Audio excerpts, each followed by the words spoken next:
नमस्कार दोस्तों, स्वागत है आपका हमारे इस रिवीजन वीडियो के अंदर। ये हमारा इकोनॉमिक्स का रिवीजन वीडियो है जिसमें हम जो भारत की अर्थव्यवस्था है उस पर हम सारे के सारे जो मोस्ट इंपॉर्टेंट क्वेश्चन है जो पेपर में आ सकते हैं वो सारे के सारे डिस्कस किए हैं। इकोनॉमिक्स के ज़्यादातर क्वेश्चन या तो कंसेप्चुअल होते हैं या फिर करंट अफेयर बेस्ड होते हैं। ठीक है, तो हम करंट अफेयर के साथ साथ उसके कंसेप्ट हैं वो भी देखते चलेंगे। ठीक है, तो इसमें काफ़ी बड़े क्वेश्चन हैं जो कई बार जो रिपीटेड क्वेश्चन है उसको हम डिस्कस नहीं करेंगे, वो सीधे ही स्किप करते हुए चलते जाएंगे। ठीक है, तो चलिए शुरू करते हैं आज का हमारा पहला क्वेश्चन। तो ये सारा का सारा वक्तव्य दिया गया है, कहता है भी यह देश के भीतर उत्पादित वस्तुओं और सेवाओं की कुल जो मूल्य होता है, क्या एक प्रकार से कुल मूल्य होता है। ठीक है, और इसका जो उपयोग भारतीय अर्थव्यवस्था के विभिन्न क्षेत्र के उत्पादन के आंकड़े हेतु एक प्राथमिक मापक के रूप में किया जाता है। किसके लिए? जो भारत में जो उत्पादन होने वाली जो वस्तुएं हैं उनके बारे में प्राथमिक तौर पर किया जाता है। इसे नीति निर्माताओं को प्रोत्साहन मिलता, यानी क्या कहते हैं भी प्रोत्साहन की आवश्यकता वाले क्षेत्रों की पहचान करने में सहायता मिलती है।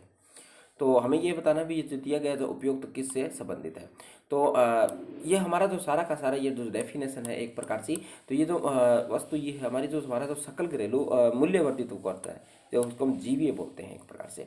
ठीक है, तो ये किसकी है? हमारी जो हमारा जो जीवी है उसकी क्या है ये डेफिनेशन। ठीक, तो जैसे हमारा जीडीपी दे रखा है, तो जीडीपी में क्या होता है? वस्तुओं और सेवा का जो उत्पादन, जो मूल्य और सेवाएं होती हैं उनका योग होता है उनके मूल्यों का।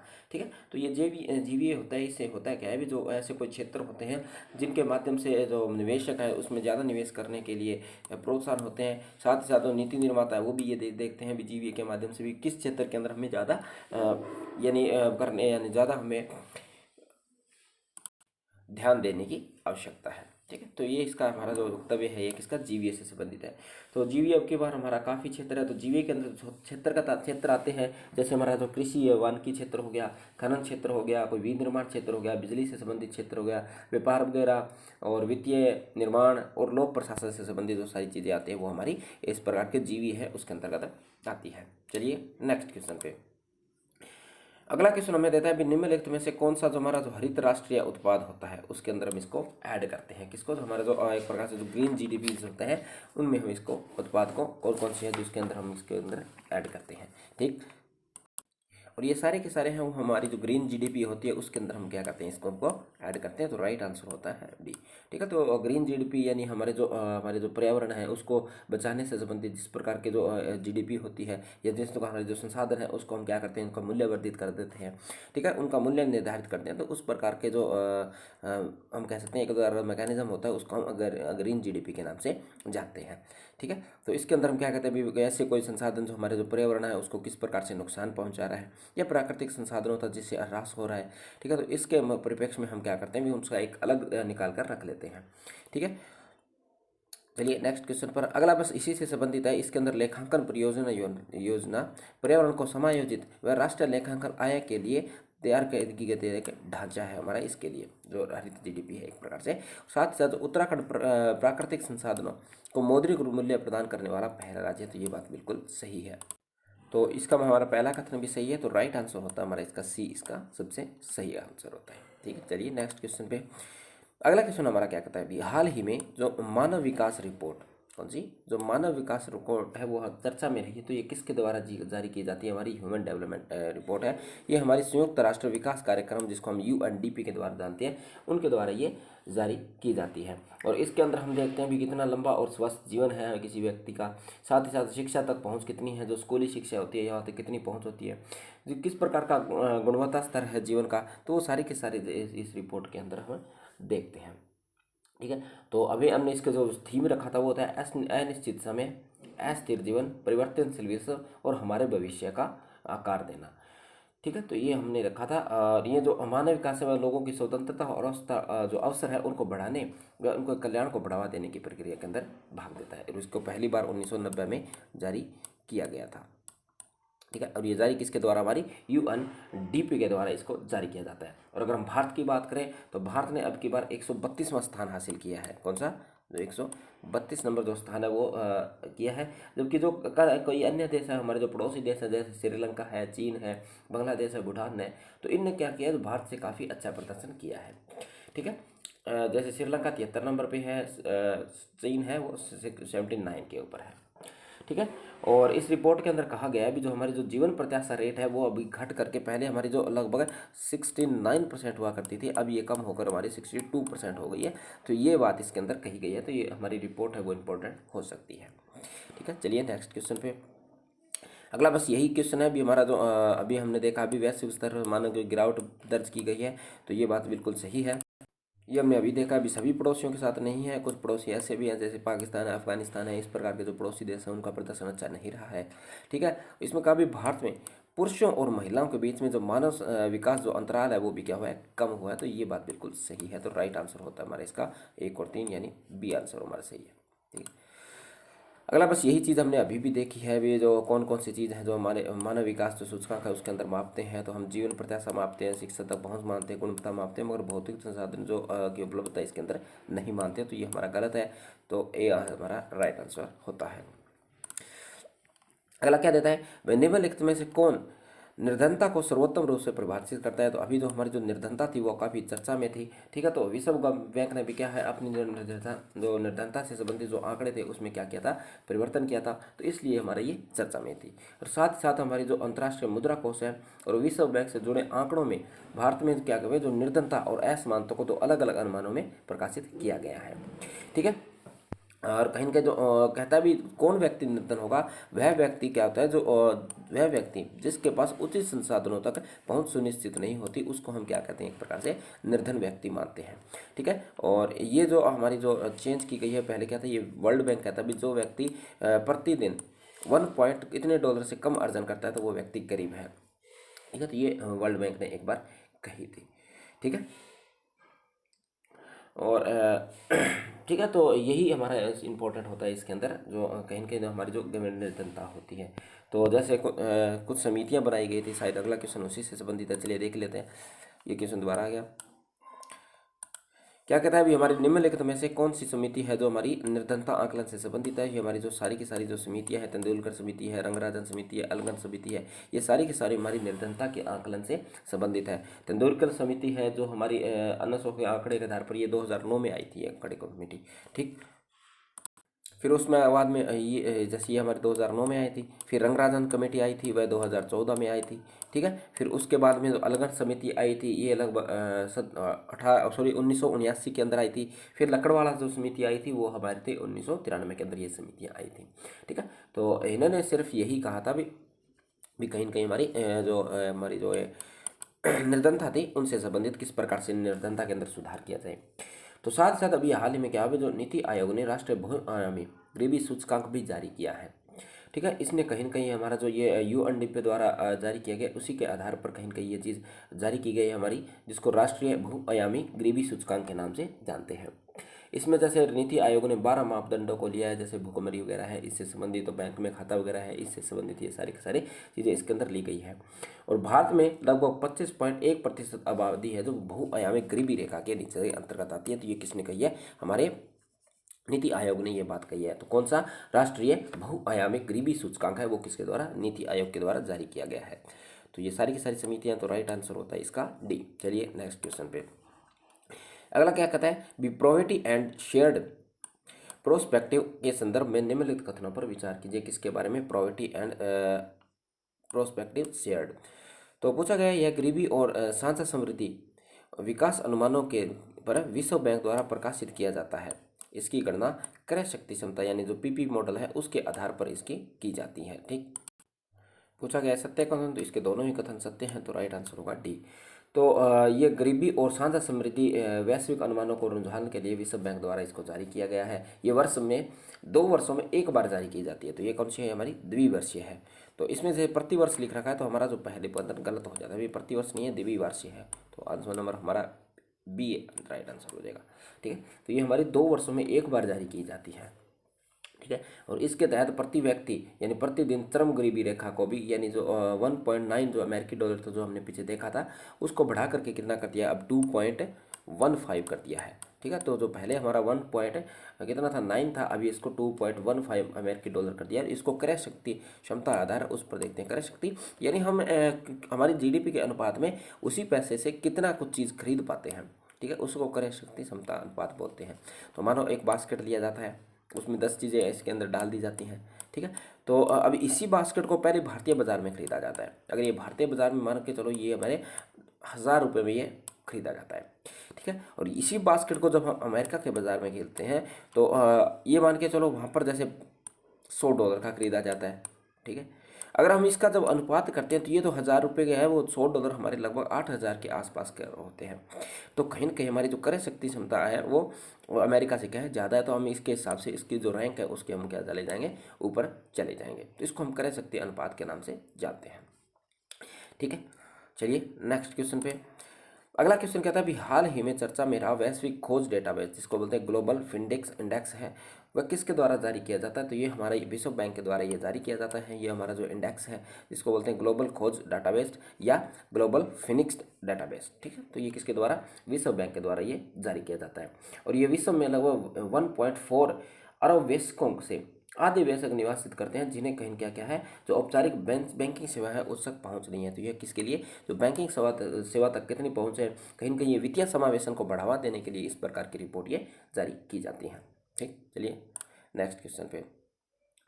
अगला हमारा जो फिनक्यूलेशन के संदर्भ में निम्नलिखित कथनों पर विचार कीजिए। क्या है फिनक्यूलेशन? ये क्या है भी वित्तीय समावेशन को बढ़ावा देने वाला एक उपकरण है और इसे इंडिया पेमेंट पोस्ट बैंक द्वारा इसको जारी किया गया है। तो हमारे इसके जो दोनों के दोनों कथन है वो बिल्कुल सही है। और इसका जो सारा का सारा जो स्वामित्व है उसका 100% किसके पास है?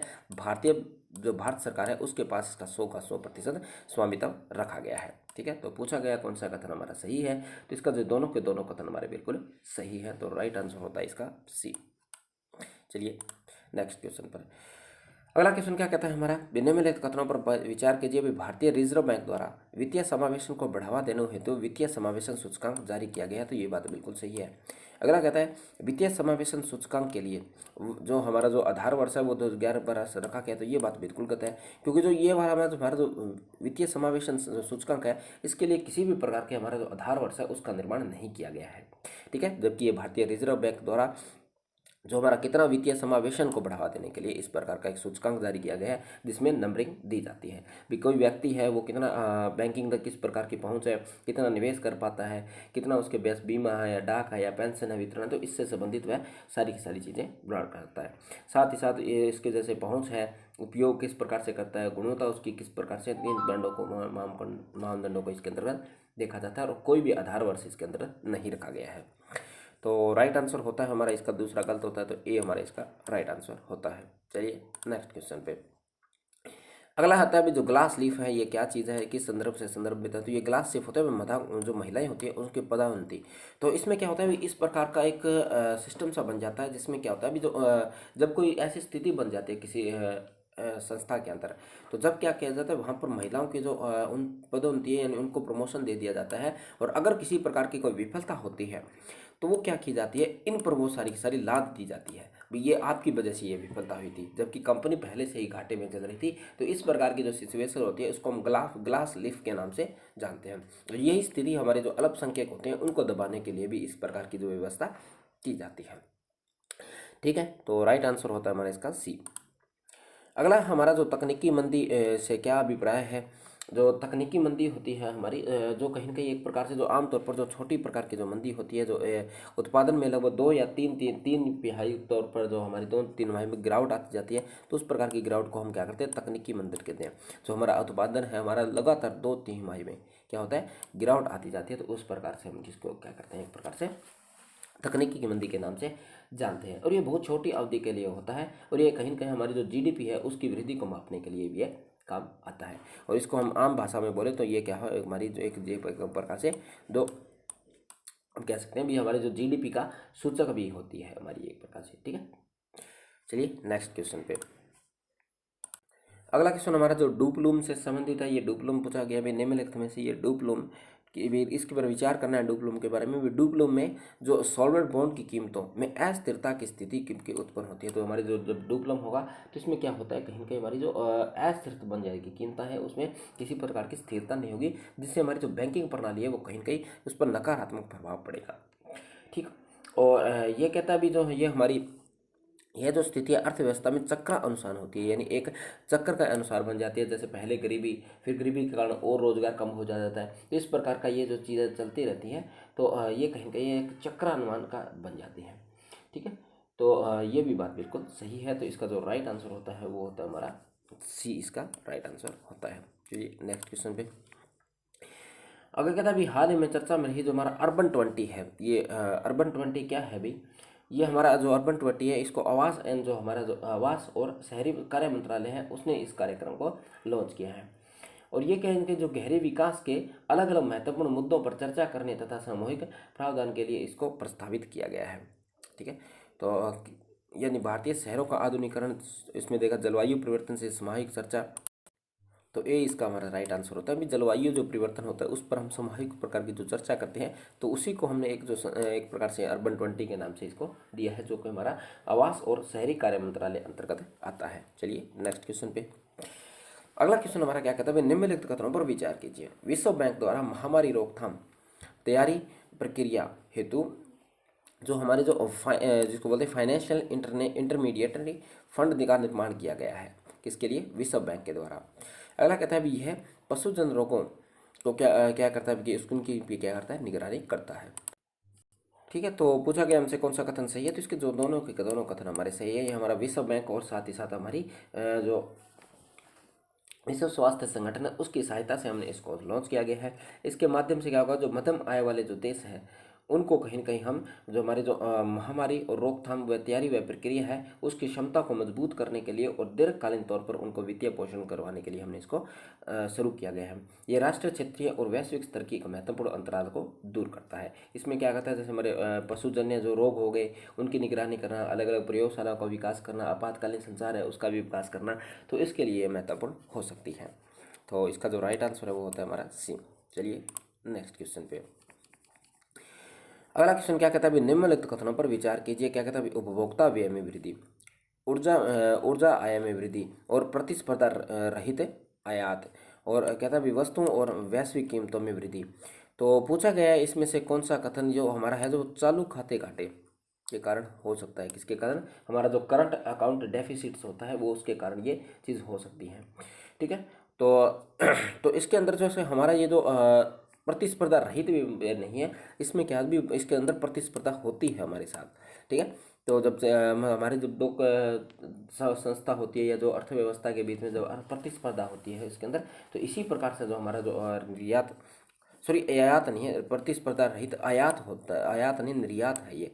ठीक है, तब हमारा जो करंट अकाउंट डेफिसिट, तो करंट अकाउंट डेफिसिट्स होता क्या है? तो इसमें क्या होता है भी जब हमारे एक वर्ष के अंदर जितनी सेवाओं को हम क्या करते हैं? निर्यात करते हैं या वस्तुओं का निर्यात करते हैं, और कितनी सेवाओं को हम क्या करते हैं? आयात करते हैं, सेवा या वस्तुओं का आयात करते हैं, इनके बीच का जो अंतर होता है वही उसी को हम जो करंट अकाउंट डेफिसिट के नाम से जानते हैं। जैसे हमने 100 रुपये का अगर कोई चीज़ हम निर्यात करते हैं, ठीक है, और 90 रुपये की या 50 रुपये की हम कोई चीज़ को आयात करते हैं, तो इससे क्या होगा, हमारे जो 50 रुपये हमारे क्या होगा, हमारे पास ज़्यादा बचते हैं, तो ये हमारा अधिशेष होता है, ये घाटे की स्थिति नहीं होती है। मगर जब इसकी उल्टी स्थिति होती है, 100 रुपये की चीज़ खरीदते हैं और 50 रुपये हम बेचते हैं, तब हमें 50 रुपये का नुकसान होता है, तो उस समय कहते हैं हमारा जो चालू खाता है वो घाटे की स्थिति में है। तो इसका राइट आंसर है इसका 1, 2 और 4। तो राइट आंसर है इसका ए, इसका राइट आंसर है। तो भुगतान संतुलन की स्थिति कब होती है? जो मैंने अभी देखा है, भी जब क्या हो, भी हमारा जो आयात और निर्यात में क्या हो, जब हमारा क्या होता है, ये जब संतुलन कब होगा? जब इसके अंदर समानता होगी आयात और निर्यात के अंदर। तो हमारा सी इसका, देश का आयात और निर्यात जब समान होता है तो वह भुगतान संतुलन की स्थिति होती है। अगला है हमारे आवास आकस्मिक उधारी किसकी जिम्मेवारी होती है? तो ये हमारी जो भारतीय सरकार होती है उसकी जिम्मेवारी होती है। ये क्या होती है? जब क्या अभी जो राज्य होते हैं, ठीक है, तो राज्य जब कि यानी जो केंद्र सरकार की गारंटी पर लोन लेते हैं, और अगर राज्य सरकार उस प्रकार के लोन को चुकाने में असफल रहते हैं, तो ऐसी स्थिति में क्या होता है, जो भारत सरकार होती है वो उसको, उस जो निधि होती है उसको चुकाने की उसके ऊपर जिम्मेवारी होती है। तो इसी को हम क्या बोलते हैं? आकस्मिक उधारी के नाम से जानते हैं। अगला है हमारा निम्नलिखित कथनों पर विचार कीजिए। इसमें से कौन कौन से ऐसे अनुच्छेद है जो कि राज्य को अनुदान देने के लिए कहीं कहीं उनसे क्या करते हैं, जो केंद्र है उसको अनुदान, यानी केंद्र है वो राज्यों को अनुदान देगा, इसके बारे में हमें बताता है। ठीक है, हमारे जो तीनों के तीनों कथन है, चाहे वो अनुच्छेद 285 हो, 275 हो या 280 हो, इसके तहत वित्त आयोग है हमारा, वो क्या अनुशंसा करता है उसके आधार पर हम देते हैं।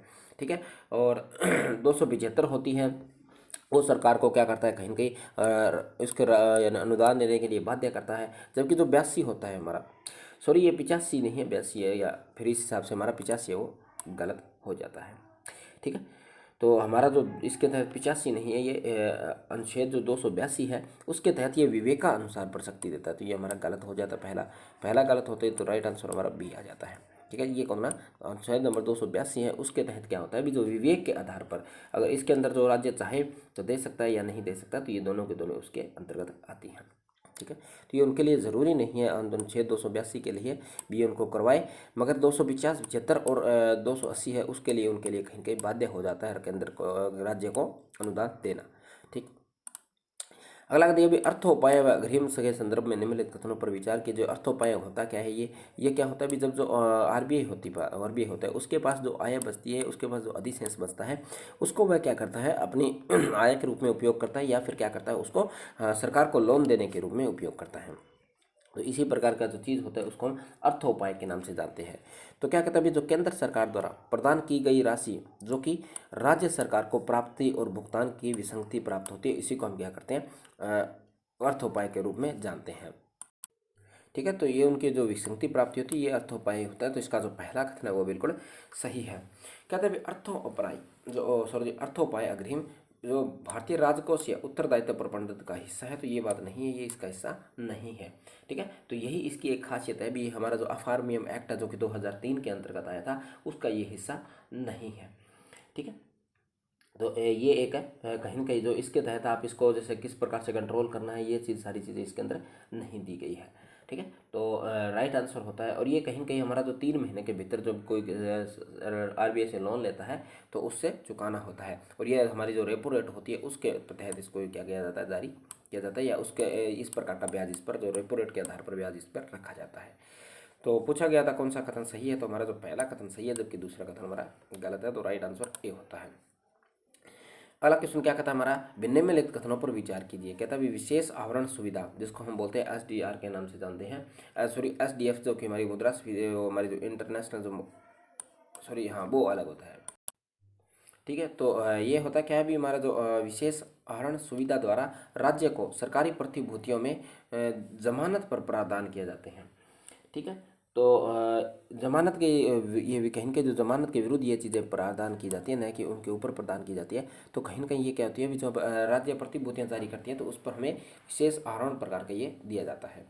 ठीक है, दूसरा हमें विशेष आहार सुविधा बाजार के जो रेपो रेट है उससे एक दर क्या होती है, कम होती है।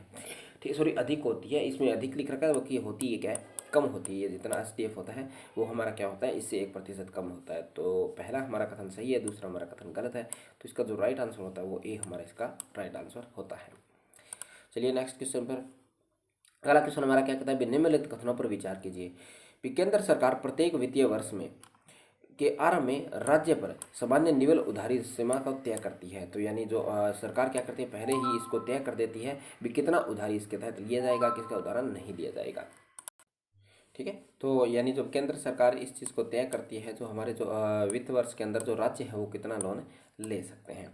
ठीक है, और अगर कोई राज्य ऐसा होता है भी जो कभी कई बार ऐसा होता है जो लोन के यानी पहले से उन्होंने राज्य सरकार से या जो केंद्र सरकार से लोन ले रखा है और उनसे और ऋण की आवश्यकता होती है, तो ऐसी स्थिति में वह क्या कहता है, जो ऋण है वो हमारी जो केंद्र सरकार का उसकी अनुमति लेना उसके लिए आवश्यक होता है। वर्तमान में राज्यों के जो निवल उधारी है सीमा है उसको बढ़ाकर 5% कर दिया गया। तो ये बात कथन है कि कोविड-19 के समय इसको 5% किया गया था, अब इसको वापस कम करके 3.5% इसको कर दिया गया। तो ये हमारा कथन गलत होता है। तो सत्या पूछा गया तो ए हमारा सी राइट आंसर होता है। ठीक, अगला कहता है भारतीय संविधान में जो हमारा जो राज्य सरकार द्वारा जो लोन लिया जाता है, भारत सरकार के ऋण बकाया की स्थिति में ऋण हेतु केंद्र सरकार से अनुमति की आवश्यकता होती है। तो ये व्यवस्था किसके अंतर्गत की गई है, मेरा भारतीय संविधान का जो अनुच्छेद नंबर 293 है इसके अंदर ये व्यवस्था की गई है। ठीक है, तो जिसके तहत यानी जो राज्य है वो क्या लेता है, अनुमति लेता है केंद्र से। वैसे ये 193 है क्लॉज। ठीक है, तो राइट आंसर होता है इसका भी ए। नेक्स्ट है तो क्या भी निम्नलिखित कथनों पर विचार कीजिए। भी इसमें से पूछा गया भी कौन कौन से वस्तु और सेवा कर हैं जो हमारी राज्य सरकार के द्वारा लगाए जाते हैं। ठीक है, तो जैसे मनोरंजन कर है, तो ये सेवा कर है, ये नहीं लगाया जाता, ये केंद्र सरकार के द्वारा लगाया जाता है। ठीक है, तो जिसके अंदर 2 नहीं है वो उसको हटा देते हैं, जिसमें 2 है, एक तो बी हो गया, एक हमारा ए और सी हमारा पहले ही कैंसिल हो जाता है। ठीक है, उसके बाद में हमारे पास जैसे खरीद कर है, बिल्कुल ये केंद्र के द्वारा सॉरी राज्य के द्वारा लगाया जाता है। फिर उसके बाद में जो लॉटरी कर है, ये सट्टेबाजी से संबंधित कर है, ये भी हमारा राज्य सरकार के द्वारा लगाया जाता है। जो कि केंद्रीय उत्पादन शुल्क है, ये भी हमारा केंद्र सरकार के द्वारा लगाया जाता है, तो ये भी हमारा गलत होता है। तो 1, 2 और 4 किसके अंदर है? 1, 2 और 4 तो हमारे किसी के सॉरी 1, 3 और 4 सी के अंदर है।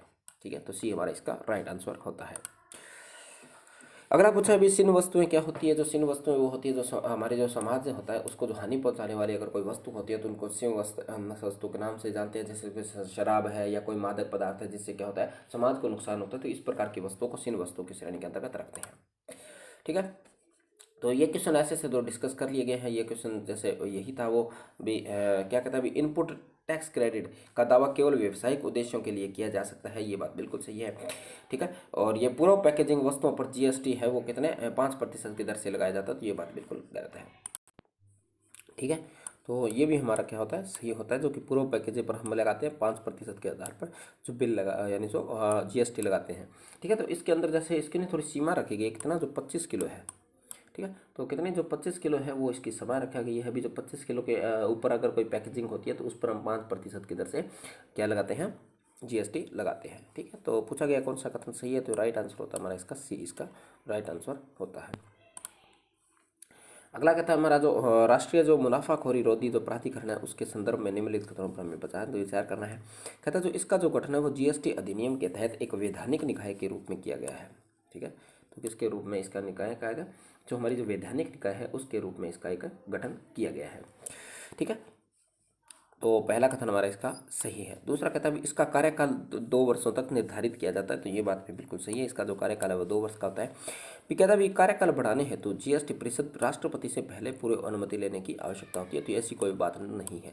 तो इसका जो तीसरा कथन गलत है, तो राइट आंसर होगा हमारा ए, इसका 1 और 2 हमारा राइट आंसर होता है। अगला कहता है हाल ही में चर्चा में रहा जो हमारा जो डिजिटल कर है वो क्या है, एक प्रकार से जो हमारी जो डिजिटल क्या होता है, जो हमारी जो डिजिटल रूप में जो विनियमित जो वस्तुएं होती हैं उनका जो विनियमन किया जाता है उन वस्तुओं और सेवाओं का, उस पर लगने वाला एक प्रकार से ये प्रत्यक्ष कर है। ठीक है, तो राइट आंसर होता है हमारा इसका बी, इसका राइट आंसर होता है। तो डिजिटल कर ये उन्हीं पर लगाया जाता है। ठीक है, अगला है अभी अक्सर समाचारों में रहने वाला जो न्यूनतम वैकल्पिक करों का क्या उद्देश्य है। ये हमारी क्या है, जो हमारी जो बहुराष्ट्रीय कंपनियां हैं जो क्या करती हैं, वो जो टैक्स हेवन जो कंट्रियाँ होती हैं उसके अंदर क्या करती हैं भी, जो अपने जो मूल जो संस्था है उसको यानी ये कह सकते हैं भी एक प्रकार से जो मुख्यालय है वो इस यहाँ पर स्थापित कर लेती है, जिसकी वजह से क्या होता है भी ये जो अन्य कंट्रियों के अंदर जिसका जो माल जाता है उससे क्या होता है वो टैक्स से बच जाते हैं। ठीक है, तो कहीं ना कहीं ये विचारधारा इसी प्रकार से लगाए हुए जो इस प्रकार की जो कंपनी है वो टैक्स बचने से टैक्स बचाने से संबंधित ये काम करती है, तो उन पर एक प्रकार सा जो वैकल्पिक कर लगवाया जाए। ठीक है, यानी उस पर 15% जो कर है वो वैकल्पिक लगे ही लगेगा। ठीक है, उस पर लगाने वाला और साथ ही साथ जहाँ पर वह जो माल जा रहा है उनके बीच में जो कर का जो साझाकरण किया जाएगा। ठीक है, तो इसके बारे में ये जिक्र था हमारा न्यूनतम वैकल्पिक कर के बारे में, ये बहुराष्ट्रीय कंपनियों पर लगाया जाएगा। अगला हमारा जो समूह है 24 के बारे में निम्नलिखित कथनों पर विचार कीजिए। कहता है अभी जो यह अंतर्राष्ट्रीय मौद्रिक मामलों और विकास पर एक अंतर सरकारी समूह है, ये बिल्कुल बात सही है। तो कहते हैं भारत इसका एक सदस्य राष्ट्र है।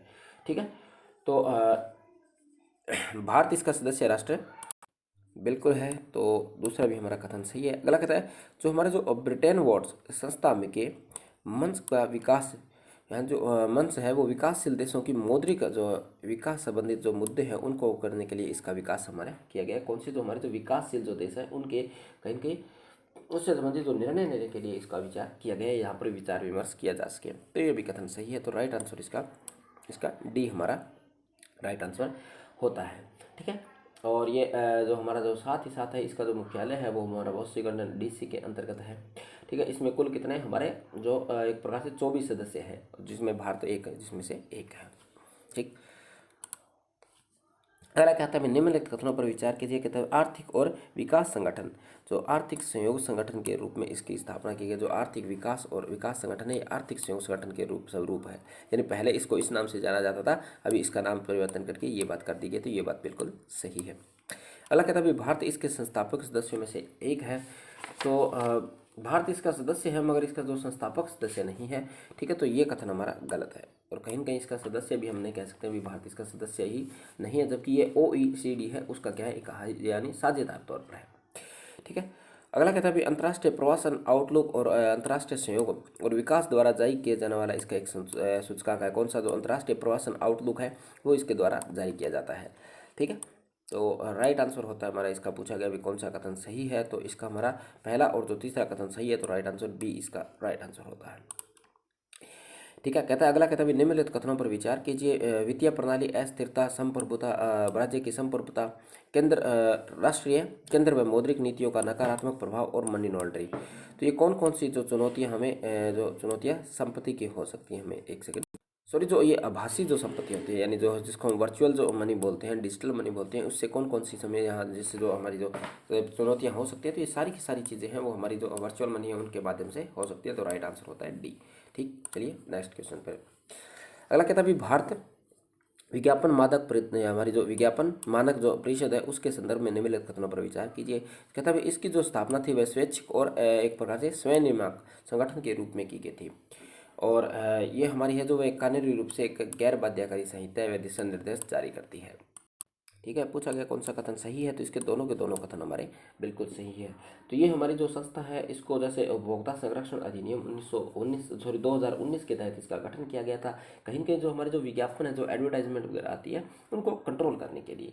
साथ ही साथ इसको जो क्रिप्टो है, नॉन फिजिकल जो टोकन प्रकार के जो वस्तु हैं उनको, उन पर जो विज्ञापन है उनको कहीं कहीं निर्देशित करने के लिए इसका गठन किया गया था, ठीक है। ये स्वैच्छिक और स्वयंसेवक संगठन है और इसकी स्थापना थी वह 1985 के अंतर्गत की गई थी, ठीक है। ये कानूनी रूप से गैर बाध्यकारी है, यानी इसकी जो सलाह होती है वो एक सलाहकारी दिशा निर्देश होती है, इसके जो दिशा निर्देश होते हैं वो उन पर बाध्यकारी नहीं होते, ठीक। अगला कहता है निम्नलिखित कथनों पर विचार कीजिए। इसमें कहता है जो ऋण से ब्याज प्राप्ति, निजी क्षेत्र में उद्यमों के लाभांश और परिसंपत्ति मुद्रीकरण। तो हमारे पूछा गया भी कौन कौन से जो राज्य की गैर राजस्व सूची का हिस्सा होते हैं। गैर राजस्व में यानी इस प्रकार की जो परिसंपत्ति, जो भी किसी प्रकार की जो प्राप्ति जो राज्य के अंदर परिसंपत्ति का निर्माण नहीं करती है, तो ये कौन कौन से हैं जो इसके भाग हो सकते हैं। जो हमने जो ऋण दिया है उसकी प्राप्ति बिल्कुल हमारा एक प्रकार से गैर राजस्व सूची के अंतर्गत आता है। निजी क्षेत्र के उद्यमियों से प्राप्त लाभ, तो निजी क्षेत्र से हमें कोई लाभांश नहीं मिलता है तो वो कर के रूप में मिलता है, तो दूसरा हमारा गलत होता है। हमारी जो परिस्थिति मुद्रीकरण होता है या हमारी जो परिस्थिति है उनका मुद्रीकरण करते हैं, तो ये भी बात बिल्कुल सही है। तो राइट आंसर होता है 1 और 3, हमारा बी इसका राइट आंसर है, ठीक। अगला हमारा क्या कहता है भी निम्नलिखित कथनों पर विचार कीजिए। कहते हैं जो विदेशी ऋण प्रबंधन इकाई द्वारा जारी आंकड़ों के अनुसार भारत के जो बाहरी ऋण में कमी दर्ज की गई है, ठीक है। तो यानी बाहर से जो ऋण ले रहे हैं उसमें क्या हो रही है, हमारी जो दिनों दिन कमी होती जा रही है, हमारी किसने कहा है, विदेशी ऋण प्रबंधन जो इकाई है उसके द्वारा कहा गया, तो ये बात बिल्कुल सही है। भारत का जो आंतरिक ऋण की तुलना में बाहरी ऋण उच्चतर है, ये बात बिल्कुल गलत है। भारत का जो आंतरिक ऋण है वो काफ़ी ज़्यादा है, जबकि जो बाहरी ऋण है वो उतना नहीं है जितना होना चाहिए। तो हमारा जो आंतरिक ऋण है वो तो लगभग हमारा 5% के आसपास है, जबकि जो बाहरी ऋण है, सॉरी, आंतरिक ऋण है वो 95% है, और ये जो बाहरी ऋण है वो 5% है, ठीक है। तो हमारा जो आंतरिक ऋण है वो काफ़ी ज़्यादा है, ठीक है। तो इसका जो राइट आंसर होता है वो होता है हमारा केवल ए, हमारा इसका राइट आंसर है। अगला हमारा सरकार द्वारा जो विंड फॉलोवर टैक्स की वसूली कब की जाती है, यानी जो किस लिए की जाती है, हमारे जो विंडफॉल जो टैक्स होता है ये हमारा किसके लिए किया जाता है, क्यों कोई ऐसे उद्देश्य जो जनहित के लिए, केवल और केवल जो जनहित के उद्देश्य के लिए लगाया जाने वाला जो कर होता है उसको हम क्या बोलते हैं, विंडफॉल टैक्स के नाम से जानते हैं, ठीक।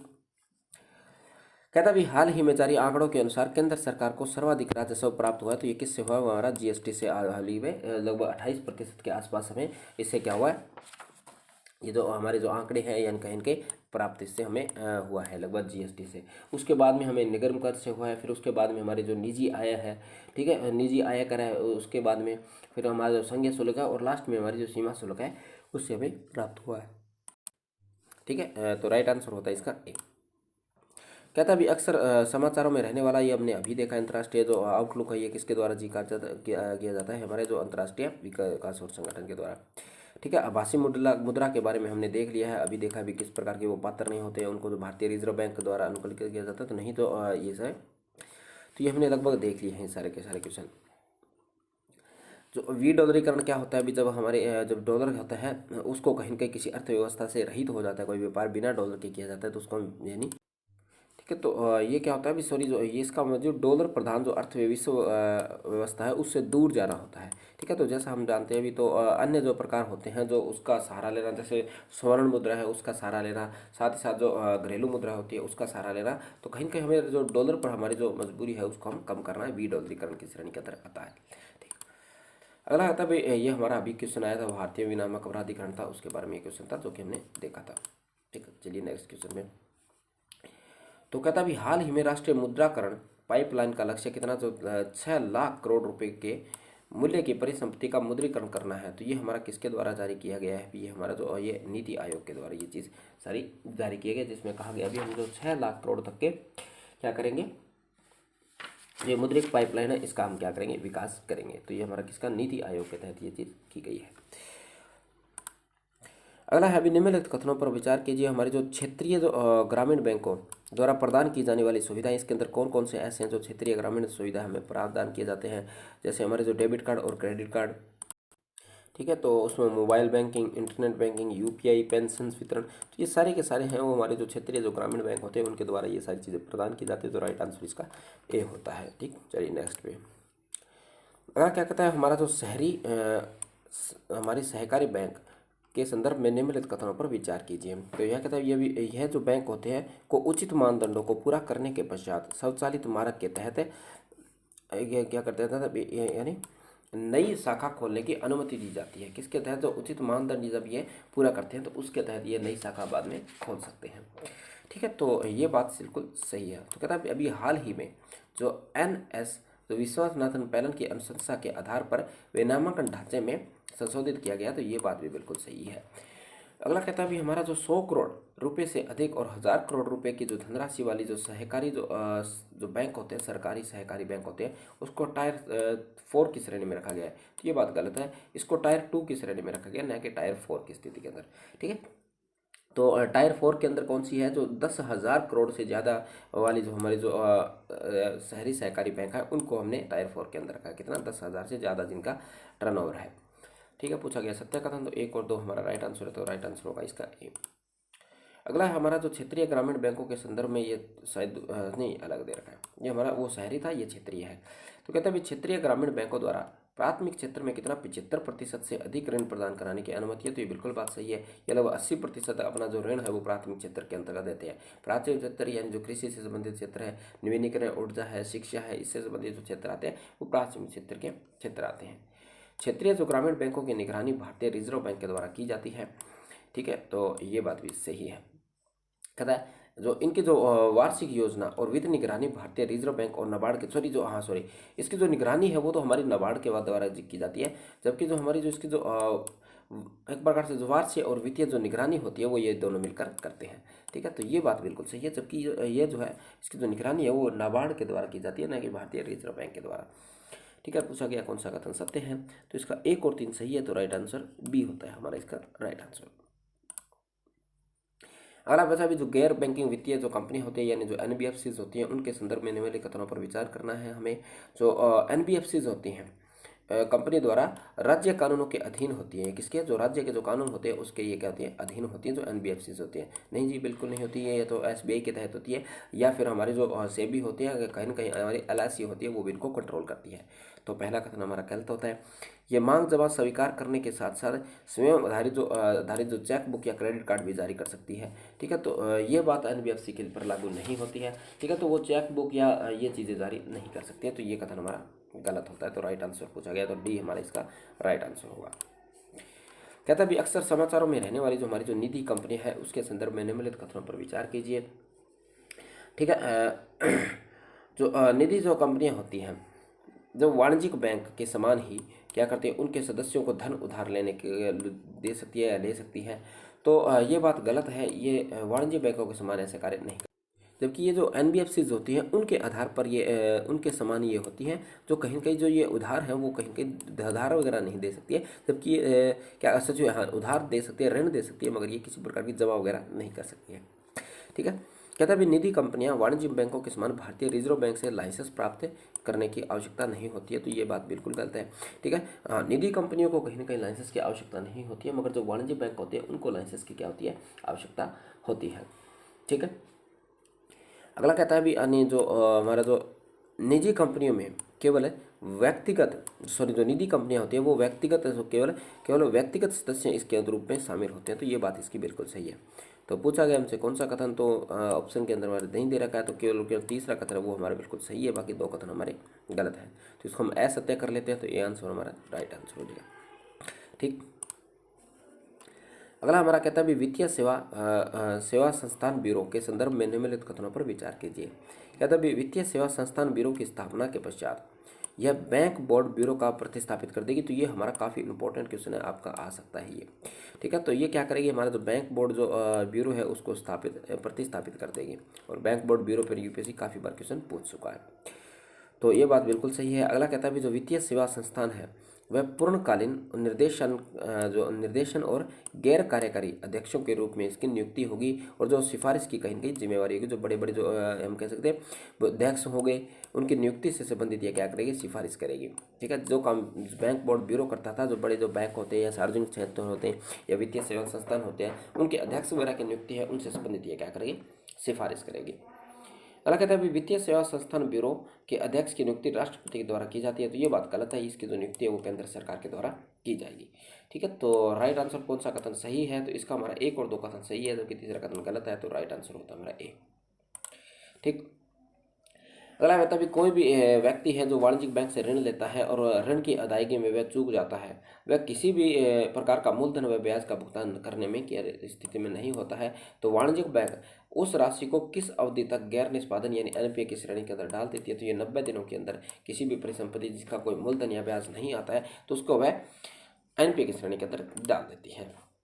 ज़्यादा भी अक्सर समाचारों में रहने वाली जो हमारी जो परिसंपत्तियाँ कौन सी पुनर्निर्माण जो कंपनियां होती है यानी परिसंपत्ति पुनर् यानी जो एसेट रिकंस्ट्रक्शन जो कंपनी होती है उनका उद्देश्य क्या होता है, जो हमारे जो गैर एनपीए की जो एनपीए से संबंधित जो हमारे जो कहीं ना कहीं जो धन होता है उसको वह समाधान करती है, उसको क्या करती है, सॉल्यूशन निकालती है भी किस प्रकार से वो पैसा लेकर आया जा सकता है। तो ये वही होती है जो गैर निष्पादन कंपनियों के समाधान हेतु केंद्रीकृत दृष्टिकोण इसको अपनाया जाता है। ठीक, अगला हमारा क्या कहता है अभी हमें जो थोक मूल्य सूचकांक, ठीक है, जो WPI होता है वो किसी भी अर्थव्यवस्था में कुल जो थोक बिक्री किस पे थोक बिक्री के लेन देन से संबंधित होता है, जिसे वाणिज्य उद्योग मंत्रालय के द्वारा प्रतिपादित किया जाता है, तो ये बात बिल्कुल सही है। अगला कहता है उपभोक्ता मूल्य सूचकांक खुदरा मुद्रास्फीति के रूप में जाना जाता है, जिससे हमारे जो राष्ट्रीय सांख्यिकी कार्यालय जिसको NSO के नाम से जानते हैं उसके द्वारा जारी किया जाता है, तो ये बात भी बिल्कुल सही है। अगला कहता है जो उपभोक्ता खाद्य सूचकांक मूल्य सूचकांक एक निश्चित आधार वर्ष पर कितना जो आधार वर्ष में किसी भी क्षेत्र में जनसंख्या द्वारा या उपयोग किए जाने वाले खाद्य उत्पादन को खुदरा कीमतों कौन सी जो हमारी जो खुदरा कीमतें होती हैं हमें परिवर्तन के माप पर मापता है, जिसे भी हमें राष्ट्रीय जो सांख्यिकी जो मंत्रालय है हमारा जो कार्यालय है उसके तहत इसको जारी किया जाता है, तो ये बात भी बिल्कुल सही है, तो राइट आंसर हमारा इसका डी इसका राइट आंसर होता है। ठीक, अगला है मौद्रिक नीति समिति से संबंधित, तो कहता है भी इसकी जो अध्यक्षता है वो वित्त मंत्रालय के जो वित्त मंत्री है उसके द्वारा की जाती है अध्यक्षता मौद्रिक नीति समिति की, तो ये बात बिल्कुल गलत है, इसकी जो अध्यक्षता है वो हमारे जो RBI के गवर्नर के द्वारा की जाती है। ठीक है, इसके सदस्यों की संख्या भारतीय रिजर्व बैंक की साथ ही साथ भारतीय सरकार के बीच में समानता होती है, तो बिल्कुल सही है, 6 सदस्य होते हैं जिसमें 3 हमारे RBI से होते हैं और 3 केंद्र सरकार से होते हैं। ठीक है, तो मुद्रास्फीति जो मुद्रा नीति समिति का जो वर्ष है वो कम से कम एक वर्ष और ये वर्ष है 12 वर्ष के अंदर कम से कम एक बैठक होना अनिवार्य है, तो ये बात भी हमारी गलत है। ठीक है, तो इसकी कम से कम 3 महीने के अंदर एक बैठक यानी 4 बैठकें होना इनका क्या है, अनिवार्य है। तो पूछा गया कौन सा कथन सही है, तो दूसरा हमारा केवल दूसरा सही है, जो ऑप्शन के अंदर है नहीं, तो हमारा दूसरा एक राइट आंसर होता है। अगला कहता है निम्नलिखित कथनों पर विचार कीजिए। भी रिजर्व बैंक के परामर्श से सरकार द्वारा 5 वर्षों में मुद्रास्फीति के लक्ष्य निर्धारित किए जाते हैं। अगला कहता है वर्तमान संदर्भ में मुद्रास्फीति का लक्ष्य अधिकतम हमने कितना रखा है, 6% रखा है। तो ये बात बिल्कुल सही है। ठीक है, तो हमने 6% रखा है। और जो नॉमिनल एंकर अर्थव्यवस्था में जो आर्थिक स्थिरता को बनाए रखने में सहायक होते हैं, जो कौन से होते हैं, जो नॉमिनल एंकर होते हैं वो कहीं ना कहीं जो कि जो हमारी जो अर्थव्यवस्था में आर्थिक स्थिरता बनाने में सहायक होता है। तो ये बात भी हमारी सही है। ठीक, और जो पहला कथन है वो भी हमारा सही है। तो राइट आंसर होता है हमारा इसका एक डी हमारा राइट आंसर होता है। ठीक, चलिए कहता भी अभी कहते हैं हाल ही में जो मूल्य निगरानी केंद्र की स्थापना की गई है, निम्न में से ये किसके द्वारा की गई? तो मूल्य निगरानी जो केंद्र है इसकी जो स्थापना है हमारी, ये हमारी उपभोक्ता मामले और खाद्य सार्वजनिक वितरण मंत्रालय है, इसके द्वारा ये किया गया है। ठीक है, अगला कहता है स्थायी जमा सुविधा के संदर्भ में निम्नलिखित कथनों में से कौन से कथनों पर विचार कहते हैं, किसके बारे में? जो स्थायी जमा सुविधा होती है उसके बारे में। तो पहला कहता है यह स्थायी जमा सुविधा का प्रतिपादन जो मौद्रिक नीति समिति है उसके द्वारा किया जाता है। ठीक है, अगला कथन कहता है यह स्थायी जमा सुविधा अर्थव्यवस्था में तरलता के प्रबंधन का एक साधन होती है। ठीक है, तो ये कहीं ना कहीं तरलता को क्या करती है, एक बार से मॉनिटर करती है। तो पूछा गया सतह कथन, तो दोनों ही कथन हमारे सही है। तो राइट आंसर होता है हमारा इसका सी, इसका राइट आंसर है। कहता है बैंक इंश्योरेंस शब्द किसके लिए उपयुक्त किया जाता है? ये जो बैंक इंश्योरेंस जो शब्द होता है ये हमारी, तो ये क्या होता है, हमारी जो बैंकिंग व्यवस्था के अंदर जो बीमा वाली जो कंपनी है वो अपने संसाधन बेच सकती है किसी ग्राहक को, तो इसको हमने बैंक इंश्योरेंस के नाम से दिया गया है। ठीक, और इसके माध्यम से क्या होता है, जो वित्तीय कंपनी यानी जो बीमा जो कंपनी होती है वो ज़्यादा अपना धन अर्जित करती है। ठीक है, तो ये बैंक जो ग्राहक होते हैं उनको ये बेच सकती है। पहला कहता है जो वित्तीय स्थिरता रिपोर्ट के संदर्भ में निम्नलिखित कथनों पर विचार कीजिए। इस रिपोर्ट को अंतर्राष्ट्रीय मुद्रा कोष द्वारा प्रतिवर्ष इसको जारी किया जाता है। यह जो रिपोर्ट है भारतीय वित्त प्रणाली के वित्तीय स्थिरता के समक्ष जो मौजूद हमारी जो चुनौतियां हैं उसका सामना करने में क्षमता को ये दर्शाती है। तो पूछा गया कौन सा कथन सही है, तो इसके दोनों के दोनों कथन है ये हमारी IMF के द्वारा ही जारी की जाती है। तो राइट आंसर होता है हमारा इसका सी। चलिए नेक्स्ट क्वेश्चन पे। अगला क्वेश्चन हमारा जो क्या कहता है लघु वित्तीय बैंक के बारे में, किसके बारे में? जो लघु वित्तीय बैंक के संदर्भ में निम्नलिखित कथनों पर विचार कीजिए। तो हमारे जो लघु वित्तीय बैंकों की स्थापना अर्थव्यवस्था में वित्तीय समावेशन को विस्तार के उद्देश्य से की जाती है। तो ये बिल्कुल बात सही है। तो ये किस लिए, जो हमारे जो लघु वित्तीय बैंक होते हैं वो उस जगह पर जो बैंकिंग सुविधा प्रदान कराते हैं जहाँ पर बैंक नहीं पहुँच पाता है। ठीक है, तो ये छोटे छोटे बैंक होते हैं उनकी स्थापना की जाती है। ठीक, ये कहता है जो लघु वित्तीय बैंक होती है उनको जो अपने जो बैंकों को जो प्राथमिक क्षेत्र में 100% ऋण देना उनके लिए क्या होता है, अनिवार्य होता है। तो अगर ये बात कहीं की गलत है तो ये जो ये हमारे कितना है, उनको ये लगभग 80% के आसपास तक दे सकती है। कितने? 80% के आसपास जो अपना जो ऋण है वो कहाँ पर इस प्रकार के क्षेत्र में दे सकती है। ठीक है, जबकि जो 75% होता है उनको देना अनिवार्य होता है।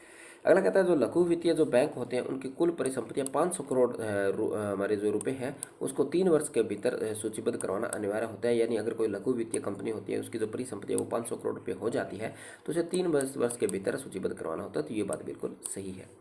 तो पूछा गया कौन सा कथन सही है, तो इसका 1 और 3 सही है। तो राइट आंसर हमारा बी होता है। तो थोड़ी स्पीड हमारी तेज़ है क्योंकि हमारे क्वेश्चन ज़्यादा हैं और टाइम हमारे पास कम है। तो हम ज़्यादा से ज़्यादा क्वेश्चन जो इंपॉर्टेंट जो क्वेश्चन है वो सारे के सारे हम इसके अंदर डिस्कस कर लेते हैं। तो अगला कहता है कहता है भी संविधान नगर निकायों की वित्तीय सूची की व्यवस्था करता है। तो ये बात बिल्कुल करता है भी, ऐसा कोई भी व्यवस्था नहीं करता है। कहता है भी नगर निकायों की अपनी आय की अपनी वित्तीय आवश्यकताओं को पूरा करने के लिए जो रेलवे जो प्लेटफॉर्म है उनका ये अर्जन कर सकती है। तो ये बात भी बिल्कुल करता है। हमारी जो रेलवे है वो केंद्र सरकार के अंतर्गत आती है। तो राइट आंसर पूछा गया सत्य है, तो दोनों के दोनों कथन हमारे गलत हैं। ठीक, तो राइट आंसर होता है इसका डी।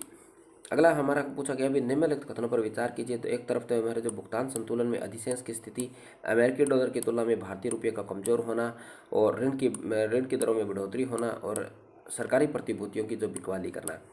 तो पूछा गया कौन कौन सी क्षेत्र जो बैंकिंग क्षेत्र में जो तरलता की कमी के कारण हो सकती है।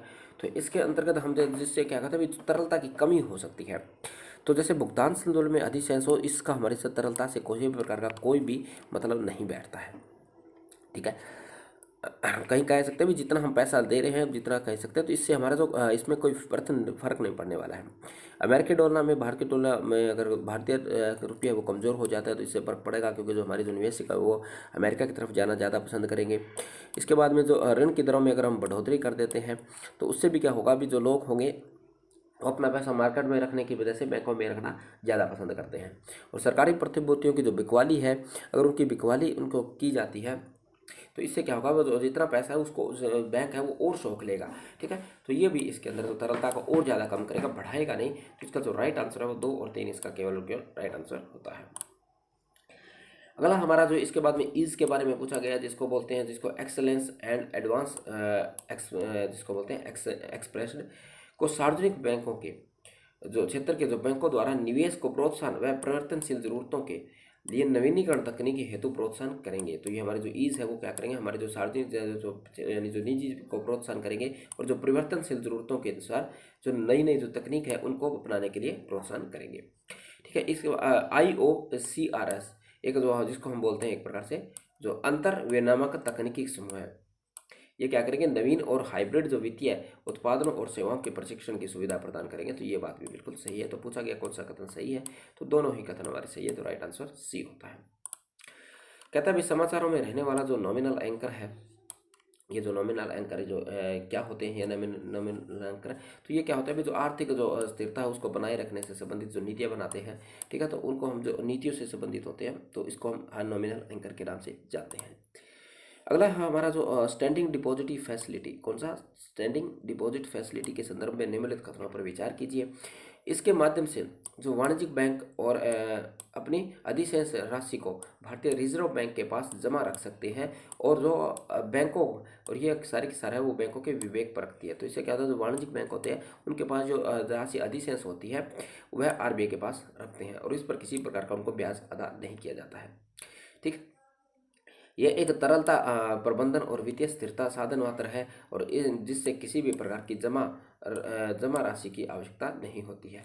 ठीक है, सॉरी, जो जमानत राशि होती है उसके लिए इसकी कोई आवश्यकता नहीं होती है। ठीक है, तो कोई जमानत राशि आपको नहीं देनी होती इसके पक्ष में। तो पूछा गया सत्य कथन, तो इसके दोनों ही कथन सही है। तो राइट आंसर होगा इसका सी। ठीक है, अगला है निम्नलिखित समाचारों में रहने वाला या जो निम्नलिखित में से लाइबोर, ये लाइबोर क्या होता है। ठीक है, तो ये जो लाइबोर है ये क्या, जो अल्पसंख्यक हमारे जो अल्पकालिक जो असुरक्षित जो ऋण सुविधा होती है इसी को हम लाइबोर के नाम से जानते हैं। ठीक, अगला है जो आधार सक्षम प्रणाली, तो ये हमारी इंपॉर्टेंट हो सकती है।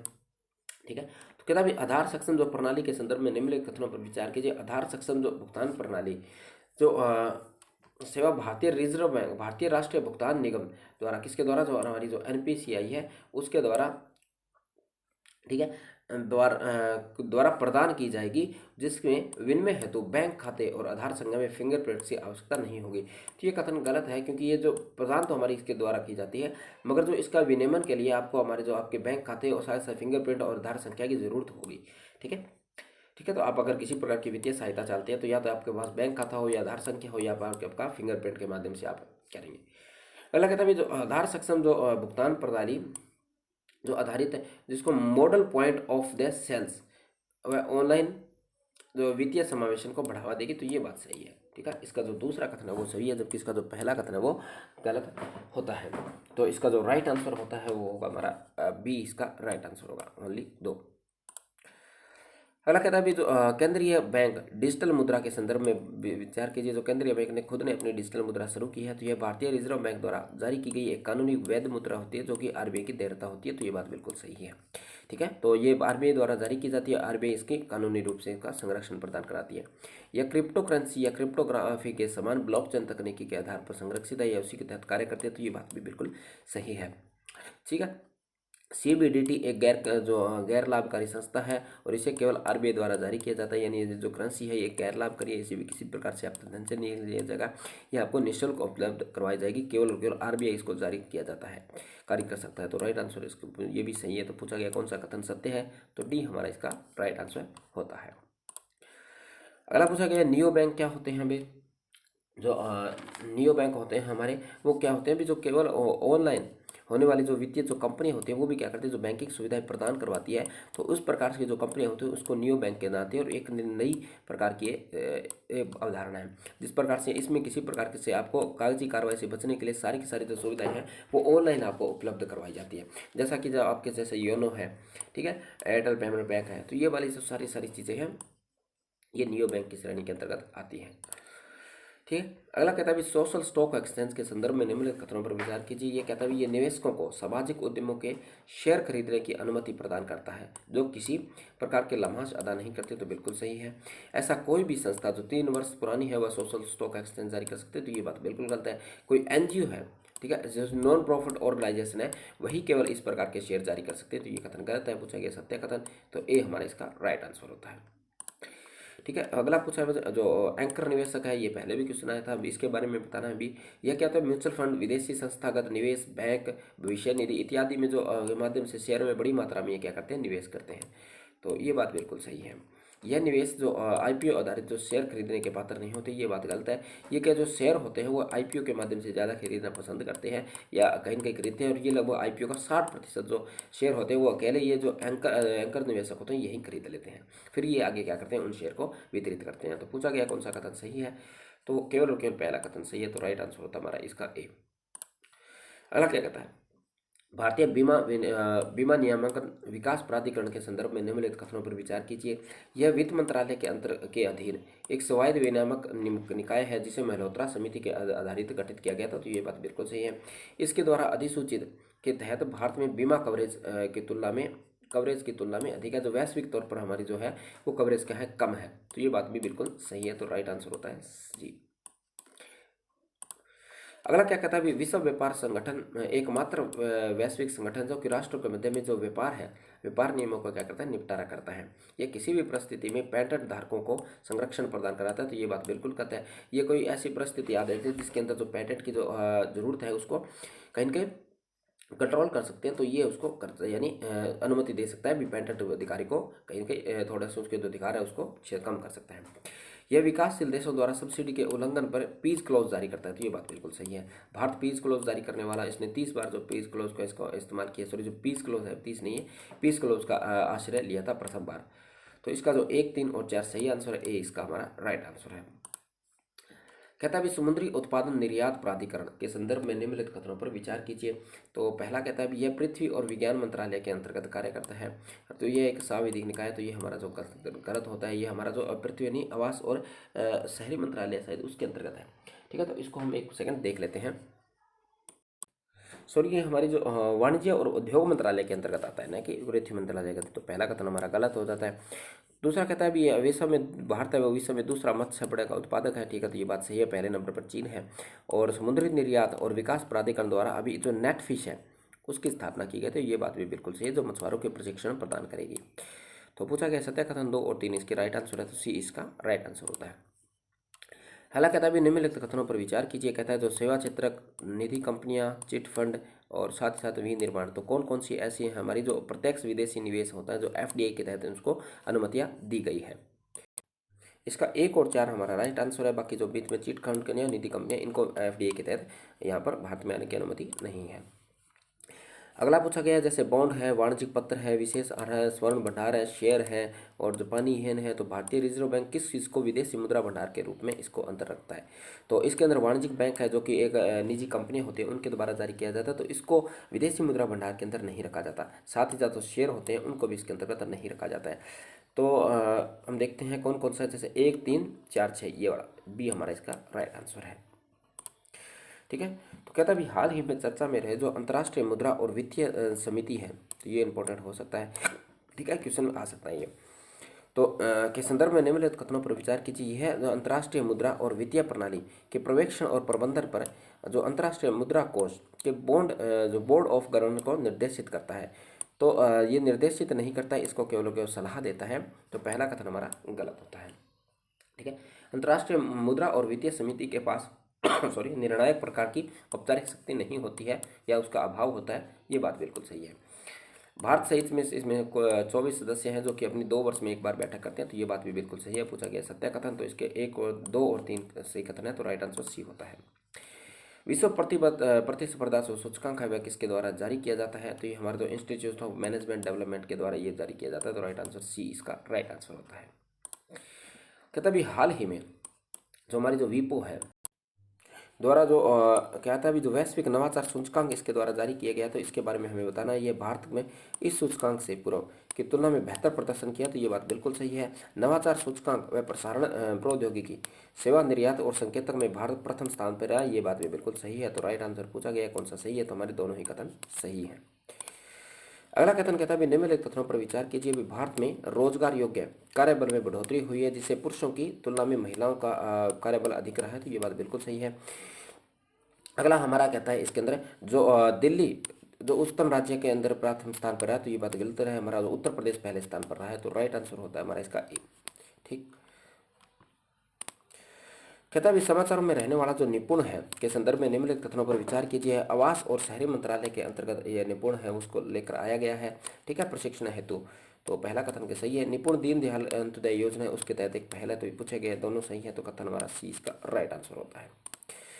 तो अगला कहता है अभी जो निम्नलिखित कथनों पर विचार कीजिए। हमारा जो नीति आयोग द्वारा